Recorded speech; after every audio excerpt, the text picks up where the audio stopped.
लिए पढ़े। हे भाइयों, मैं तुमसे परमेश्वर की दया स्मरण दिलाकर विनती करता हूँ कि अपने शरीरों को जीवित और पवित्र और परमेश्वर को भावता हुआ बलिदान करके चढ़ाओ। यही तुम्हारी आत्मिक सेवा है। इस संसार के दृश्य न बनो, परंतु हमारे मन के नए हो जाने से तुम्हारा चाल चलन भी बदलता जाए, जिससे तुम परमेश्वर की भली और भावती और सिद्ध इच्छा अनुभव से मालूम करते रहो। हालेलुया। हालेलुया। हालेलुया। यहाँ परमेश्वर का वचन हम रोमियो 12 की 1 और 2 आयत में बताता है, इसलिए हे भाइयों, मैं तुमसे परमेश्वर की दया स्मरण दिलाकर विनती करता हूँ। कि पौलुस भी लिखते हैं कि हे मेरे भाइयों, जो परमेश्वर में उपस्थित है, जो परमेश्वर से प्रेम करते हैं, जो परमेश्वर को मानते हैं, सभी के लिए कहते हैं कि हे मेरे भाइयों, मैं तुम्हें परमेश्वर की दया स्मरण दिलाकर आपसे विनती करता हूँ। मैं आपको परमेश्वर के नाम से एक विनती करता हूँ। मैं आपसे परमेश्वर के नाम से एक बात कहना चाहता हूँ कि आप अपने जीवन में क्या करें, कि अपने शरीरों को जीवित बनाए, पहले मृतक ना बनाए। अपने शरीरों को जीवित बनाए। और अपने शरीरों को जीवित कैसे बनाया जा सकता है? जो बातें हमारे शरीर के द्वारा बुरी होती हैं, जो हमारे शरीर को नष्ट करते हैं, जो भी चीज हमारे शरीर को बुरा बनाती हैं, उन सब चीजों को छोड़ना है। ताकि परमेश्वर कहता है कि वो जीवित जब बनता है, क्योंकि इसके अंदर एक चीज रहता है, वो है परमेश्वर का आत्मा, जिसके जरिए से हम चलते फिरते घूमते फिरते हैं और हम पहचानते कि ये हमारा अपना है, पराया है। और जब वो आत्मा इस शरीर से निकल जाता है तो ये क्या बन जाता है? कि मिट्टी बन जाता है, और फिर ये मिट्टी में ही मिल जाता है, चाहे इसे जला दो या दफना दो। लेकिन जब तक उस परमेश्वर के काम हमारे जीवनों में आत्मा के द्वारा हमें मिलता रहता है, तब हम परमेश्वर को पहचानते हैं कि वो क्या है। और जब तक हमारे कनेक्शन परमेश्वर से सही रहते हैं, तो हम उसकी बातों को पहचानते रहते हैं। वो हमारे अंदर एक बात आती है। देखिए, परमेश्वर की जो बुलाहट है वो 3 तरह से हमें सुनाई देती है।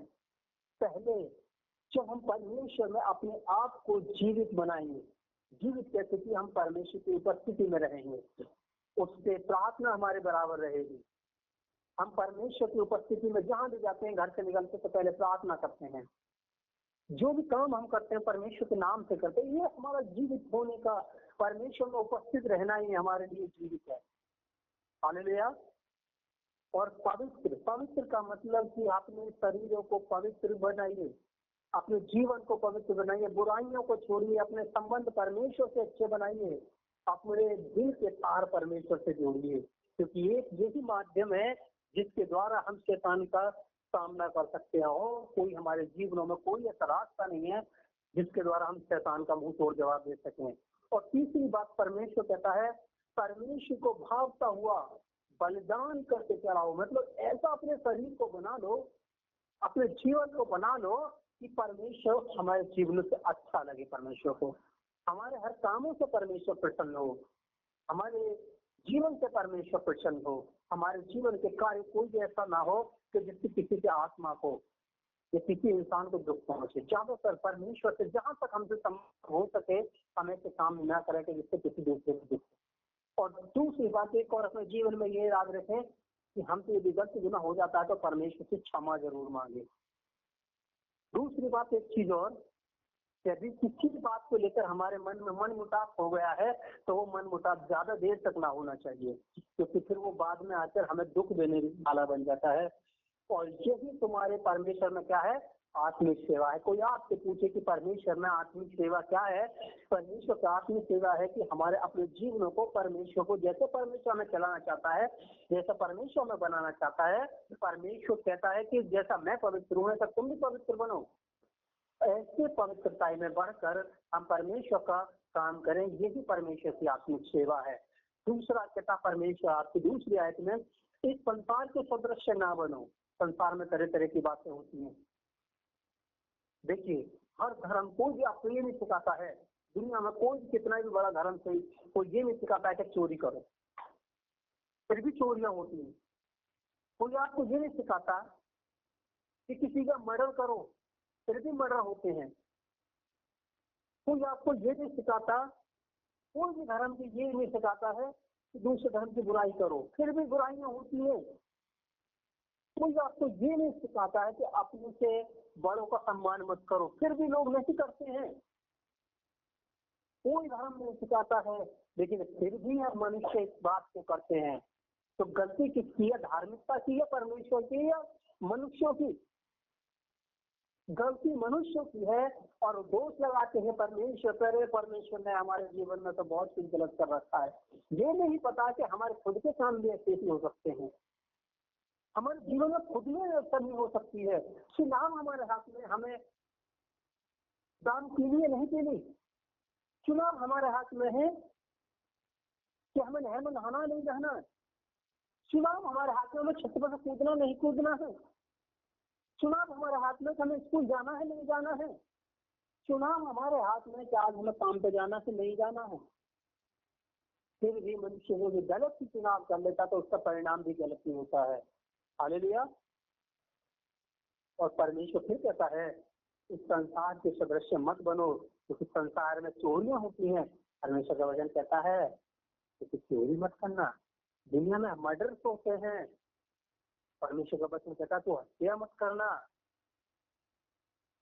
दुनिया में बहुत सारे काम ऐसे होते हैं जिसके लिए परमेश्वर मना करता है। परमेश्वर कहता है कि किसी चीज की सूरत या मूर्त बनाकर उसकी वंदना मत करना, उसकी प्रार्थना मत करना, क्योंकि परमेश्वर को किसी आकृति में नहीं मापा जा सकता, उसको किसी ने नहीं देखा। God by never seen a human life. किसी भी मानव जीवन के द्वारा परमेश्वर को नहीं देखा गया है, किसी इंसान के द्वारा परमेश्वर को नहीं देखा गया, तो हम उसकी आकृति नहीं बना सकते कि परमेश्वर कैसा है। हालेलुया। और जब उसकी आकृति नहीं बना सकते तो वो हर जगह है, सब जगह है। वेद शास्त्र कहते हैं परमेश्वर कण कण में है। बाइबल बताते हैं कि गॉड इज एवरीवेयर। परमेश्वर हर जगह है। गलत कोई नहीं बताता है, लेकिन फिर भी इंसान खुद गलत करता है। डिपेंड हमारे ऊपर होता है कि हम गलत करें या सही करें। यहाँ परमेश्वर कहता है कि इस संसार के सदृश मत बनो मेरे भाइयों। तुम्हारे अंदर परमेश्वर ने जन्म ले लिया है, तुम्हारे अंदर परमेश्वर का वचन आ चुका है, तो तुम्हारा जो पुराना चाल चलन था वो तुम्हारे वचन को सुनने के द्वारा, वचन को मानने के द्वारा पुराना चाल चलन बदलता जाए। एकदम नहीं बदल सकते आप, धीरे धीरे धीरे धीरे करके पुराना चाल चलन खत्म होना चाहिए। जो भी आप पहले करते थे परमेश्वर के आने के बाद वो धीरे धीरे बदल जाना चाहिए। तुम्हारे मन के नए हो जाने से तुम्हारा चाल चलन भी बदलता जाए, और जब चाल चलन बदल जाएगा तो क्या होगा? जिससे तुम परमेश्वर की भली और भावती और सिद्ध इच्छा अनुभव को क्या करते रहो? मालूम करते रहो। Hallelujah hallelujah. कि आपको बहुत ही अजीब बड़ी बातें लगेंगी जरूर, लेकिन परमेश्वर कहता है कि यदि तुम ऐसा करोगे तुम्हारा चाल चलन बदल जाएगा। तो आपको इसके बाद की मैं एक बात बताता हूँ कि आपके जीवनों में कैसी कैसी बात हुई है। परमेश्वर ने स्पेशली पास्टर्स के लिए नहीं कहा कि आप दुष्ट आत्माओं को निकालेंगे, स्पेशली पास्टर्स के लिए नहीं कहा कि आप बीमारों के लिए प्रार्थना करोगे तो ठीक हो जाएंगे, स्पेशली किसी के लिए नहीं कहा है परमेश्वर ने कि आप ये करोगे। परमेश्वर ने ये भी नहीं कहा कि कोई अगर आपको प्राणनाशक वस्तु भी दे दे, तो जहर भी खिला दे पिला दे, तब भी तुम्हें कुछ हानि नहीं होगी। सबके लिए है जो परमेश्वर को मानते हैं और जानते हैं। लेकिन हमारा विश्वास परमेश्वर में होना चाहिए। हालेलुया। यदि हमारा विश्वास परमेश्वर में है, हमारे मन से नए हो जाने से हमारा चाल चलन बदल गया है, तो तीन बात आप ध्यान रखना कि आपके जीवन में परमेश्वर आपको कैसे बताएगा कि आप कहाँ पर हैं। आपको यदि कोई जहर भी देने वाला होता है तो आप मेरी बात न तीन तरह से आपको पता चलेगा कि आपको क्या होने वाला है आपके साथ में। पहले तो एक बात ध्यान रखना, या तो कोई आवाज आपके कान में आएगी, ध्यान से सुनना। यदि हमारे दिल के तार, हमारे काम, हमारा प्रेम परमेश्वर में सच्चा है और हमारे प्रार्थनाएं परमेश्वर में सच्ची हैं, तो मेरी बात मानना आप इस बात को कि आपके कान में एक आवाज आएगी कि ये आपके साथ ऐसा होने वाला है। मैं अपने खुद का एक्सपीरियंस बता रहा हूँ आपको, खुद को अपना जो मैंने महसूस करा है, जिसके जरिए मैं पाता हूँ परमेश्वर की आवाज को, जिसके जरिए हम देख पाते हैं कि परमेश्वर हमारे से कैसे बातें करता है, वो बातें आपको अनुभव शेयर कर रहा हूँ। इस अनुभव और इस चीज में बहुत फर्क होता है। अनुभव वो चीज है कि जिस चीज से हम गुजरे हुए होते हैं। और दूसरी बात आपको, यदि आप 4-5 लोगों के बीच में हैं, आप प्रार्थना भी नहीं कर रहे हैं, आपसे कोई बातें कर रहा है, यार इसके संग में ऐसा ऐसा हो रहा है, और उसके अब तो दुष्ट आत्मा पावर काम कर रही होगी, तो आपके अंदर तुरंत बात आएगी और आपको महसूस भी नहीं होगा कि आपके अंदर क्या होगा। आपके अंदर अंदर से एकदम बात आएगी कि इसके अंदर ये दुष्ट आत्मा। समझ पा रहे हैं आप? हालेलुया। आपके अंदर जो अंतर आत्मा काम कर रहा है, वो काम जब ही करता है कि जब उसके तार और परमेश्वर के तार में मेल होता है। हालेलुया। हालेलुया। और जब उस मेल में थोड़ी सी दिक्कत हो जाए, डिफरेंस हो जाता है ना हमारे कामों के द्वारा, तो हमें प्रार्थनाएं करनी पड़ती है। परमेश्वर इसका क्या जवाब होगा, परमेश्वर इसका क्या आंसर होगा। कभी कभी जवाब भी बहुत देर में मिलता है, लेकिन हमारे जब दिल के तार खड़े होते हैं तो जवाब तुरंत मिलता है। आपने दानियल की प्रार्थनाओं के बारे में सुना होगा कि उसके इधर उसने प्रार्थना की, तुरंत उसे जवाब मिल जाता था। हालेलुया। हालेलुया। लेकिन समय आने पर कभी कभी ऐसा भी हो जाता है हमें प्रार्थनाओं का जवाब देर से मिलता है, तो अपने प्रार्थनाओं में हिम्मत ना हारें। जवाब देर सही देर सवेर आएगा जरूर आपके पास। पहली बात क्या बताई थी कि आपके कान में आवाज आएगी, आप आवाज को सुनने वाले बने। आपने देखा और सुना होगा सैमुअल की कहानी को, वो बच्चा ही था, वो 5-6 साल का बच्चा था, तब से परमेश्वर से पुकारता था कि सैमुअल सैमुअल। मुझे पता नहीं था कि मुझे कौन बुला रहा है। वो एली के पास जाता था, जो याजक था, जो पादशाह था, उसके पास जाता था कि आपने मुझे बुलाया। उसने कहा मैंने नहीं बुलाया। जब 4 बार हो गया तब उसने कहा कि मैं समझ गया कि तुझे मैं नहीं, कौन बुला रहा है। यदि अब से तुझे आवाज आए तो तू ये कहना है कि हाँ तेरा दास सुन रहा है, बोल तुझे क्या काम है। हाँ परमेश्वर बोल, हाँ यहोवा बोल, तेरा दास तेरा बच्चा सुन रहा है। तब उसने परमेश्वर ने उसके विषय में कहा, उसको बताया कि तुझे क्या करना है, उसको सही रास्ते पे बताया, सही समय पर बताया। इसलिए याद रखें कि हमारे मन में व्याख्या ऐसी आ जाती है कि हम परमेश्वर के नाम को इधर उधर करने लगते हैं। अरे कौन आवाज दे रहा, कैसे हो रहा। आवाज भी परमेश्वर की होगी, और वो आवाज ऐसी होगी कि सिर्फ आपको ही सुनाई देगा, किसी और को नहीं देगा। हालेलुया। और दूसरी बात, आपको आपके मन में वो बातें आएंगी कि मैंने को क्या करना है। किसी के बारे में आप प्रार्थना कर रहे हो तो उसके बारे में आपके अंदर आएगी आवाज। ये स्थिति परमेश्वर के ऊपर डिपेंड करते कि वो कैसे बताए। तीसरी बात, जब आप प्रार्थना करोगे आप ज्यादा खो जाओगे, आपकी आंखें बंद जरूर होंगी, लेकिन उसकी सारी वीडियो फिल्म जो उसने किया होगा, जिस भी वजह से होगा, जो भी शैतान की बातें होंगी या कुछ भी उसके जीवन में काम होगा, आपकी वीडियो फिल्म के समान आपकी आंखों के सामने चल जाएगा। वो सब दिखाई देगा एक चित्र के द्वारा, कैसे कैसे काम किए होंगे, कैसे कैसे हुआ होगा, सारा कुछ वो वीडियो फिल्म के तरह से आपकी आंखों में चल जाएगा, आंखों के सामने। आंखें आपकी संसार की रीति से बंद हो सकती हैं, शारीरिक रीति से बंद हो सकती हैं, लेकिन वो आत्मिक आंखें आपके अंदर जो होंगी उनको जगाना है, ताकि वो उस दृश्य को देखकर परमेश्वर के नाम से बोल सके। हम लोग पास्टर्स लोग भविष्यवाणी कैसे करते हैं आप जानते हो। इन 3 चीजों का प्रयोग ज्यादा करते हैं, क्योंकि उनको सभी को पता होता है कि परमेश्वर हमसे किस तरह से बात करता है। अभी हम किसी के लिए प्रार्थना करें तो कभी कभी हमें कान में आवाज आती है, कभी कभी हमारे अंदर से आवाज आती है, कभी कभी हम कुछ ज्यादा ही डीपली बातें होती हैं तो हम हमारे आंखों के सामने दिल की फिल्म की चल जाती है, कैसी चलती है। और कभी कभी ऐसा होता है मेरे भाइयों मेरे अजीजों, इंसान खुद समझ नहीं पाता कि इसका अर्थ क्या हो सकता है। उसके लिए फिर प्रार्थना करनी होती है परमेश्वर हमें क्या चाहिए। इसलिए हमारे जीवन के साथ जब परमेश्वर से जुड़े रहेंगे तो हर चीजें हमारे लिए संभव होगी। क्यों होगी? क्योंकि उसने कहा है कि तुम्हारे मन के नए हो जाने से, तुम्हारे अंदर जब परमेश्वर ने बात कर लिया, पुरानी बातें निकल गई हैं, तुम्हारे मन का नया ओपन आ गया है, तो तुम्हारी पुरानी बातें चले जाए, तुम्हारा चाल चलन बदल जाए, पहले जो करते में छोड़ो और परमेश्वर में बढ़ जाओ। हालेलुया। हालेलुया। ये विशेष बातें हैं कि जो हमें आत्मिकता में बढ़ाती है। पुरानी बातों को छोड़कर परमेश्वर में बढ़ो, यही हमारे जीवन की आत्मिक सेवा है और यही परमेश्वर हमसे चाहता है। और ऐसे ही करने से यदि हम चौकसी करेंगे तो परमेश्वर फिर हमें एक आशीर्वाद देता है। निकालेंगे यहोशू की किताब, उसका 1 अध्याय,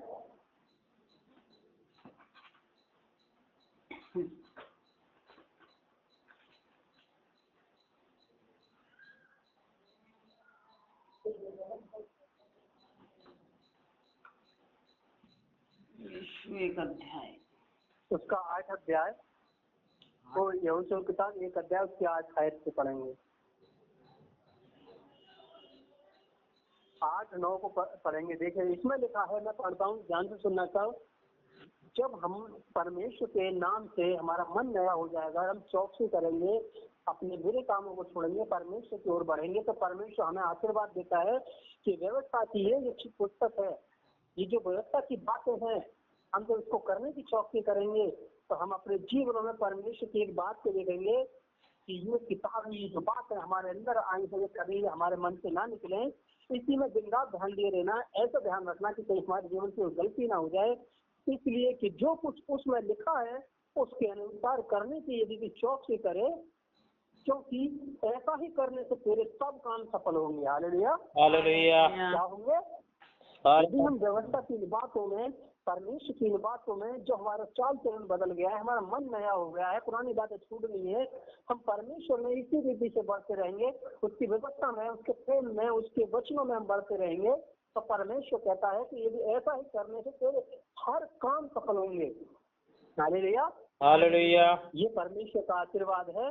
और तो प्रभावशाली होगा, तेरी बात सब मानेंगे, तू सक्षम हो जाएगा, तू आगे बढ़ जाएगा, तेरे हर काम सफल हो जाएंगे। और जब परमेश्वर कहता है, क्या मैंने तुझे आज्ञा नहीं दी, या बांध दृढ़ हो जा, भय ना खा, किसी बात से भय मत खाओ। क्योंकि हमारे जीवन में आज परेशानी हो सकती है, कल नहीं होंगी। आज कम कमा है लेकिन कल ज्यादा भी कमेगा। ये परमेश्वर कहता है, भय ना खा, तेरा मन कच्चा ना हो किसी भी बात में, क्योंकि परमेश्वर की राह कठिन जरूर होंगी लेकिन नामुमकिन नहीं होती है। तेरा मन किसी बात में कच्चा ना हो, कह रहे आज कम कमा है, हमारे जीवन में कोई समस्या तो नहीं है। पहली बात, अपने भय को परमेश्वर के नाम से निकाले। और बस एक बात देखो, कहीं ना कहीं हमसे कोई गलती हो गई होगी जिसकी वजह से हम परमेश्वर से इतने दूर हो गए हैं। बस और कोई बातें अपने जीवन में ना लाएं, क्योंकि फिर परमेश्वर कहता तेरा मन कच्चा ना हो किसी भी बात में, क्योंकि तूने किसको जाना है, किसपे भरोसा करा है? जो सर्वशक्तिमान है, जो दुनिया को बनाने वाला है, उस पर भरोसा किया है। और वो कहता है, जहां जहां तू जाएगा वहां वहां तेरा परमेश्वर यहोवा तेरे साथ रहेगा। हालेलुया, हालेलुया, जहां भी आप जाओगे परमेश्वर आपके साथ जाएगा। तभी तो आप किसी के बराबर से निकल जाओगे, उसके दुष्ट की सामर्थ होगी, आपको पता चल जाएगा इसके दुष्ट की सामर्थ है। कब? क्योंकि परमेश्वर आपके साथ रहेगा। आपको पता चलेगा। कभी कभी ऐसा भी होता है कि आप किसी रास्ते से जा रहे हैं और कोई आपको मारने वाला होता है, आप वो कोई साइड में आपको एकदम कर देता है। कैसे? क्योंकि परमेश्वर आपके साथ है। हालेलुया, हालेलुया, और फिर परमेश्वर आपको कहते हैं कि तब यहोशू ने ये प्रजा के सरदारों को आज्ञा दी। हालेलुया, हालेलुया, यहाँ परमेश्वर हम सभी को बहुत तारीफ से आशीष देने की बात कर रहा है, और तो बहुत तारीफ से हमें कहता है कि तू कभी भी किसी बातों में कमी को महसूस नहीं करेगा।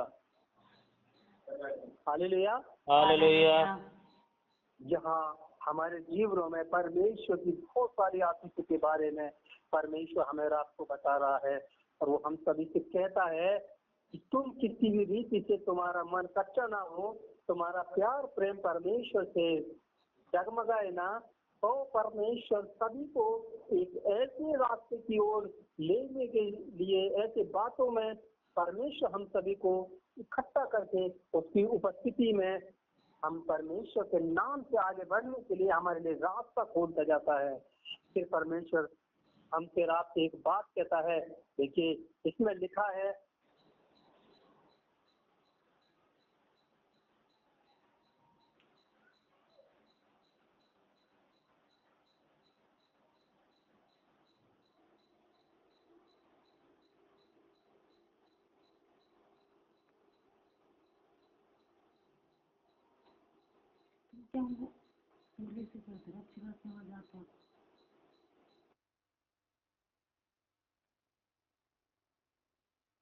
और इसमें कहता है एक के साथ में जो परमेश्वर आपसे कहता है, जो वचन के बारे में परमेश्वर ने आपसे बताया है, उससे ना दाएं मुड़ना ना बाएं मुड़ना, बस उसी में ध्यान दिए रहना, क्योंकि ये उसके और हमारे सभी के लिए बहुत आयत से आशीष का कारण बनेगी। और यही है कि जिसके द्वारा हम परमेश्वर की हर एक उन बाधाओं से, शैतान की उन बाधाओं से जो परमेश्वर हमें बचाना चाहता है, उनसे हम निकल पाएंगे। हालेलुया। आइए हम सब अपने सरों को झुकाएंगे।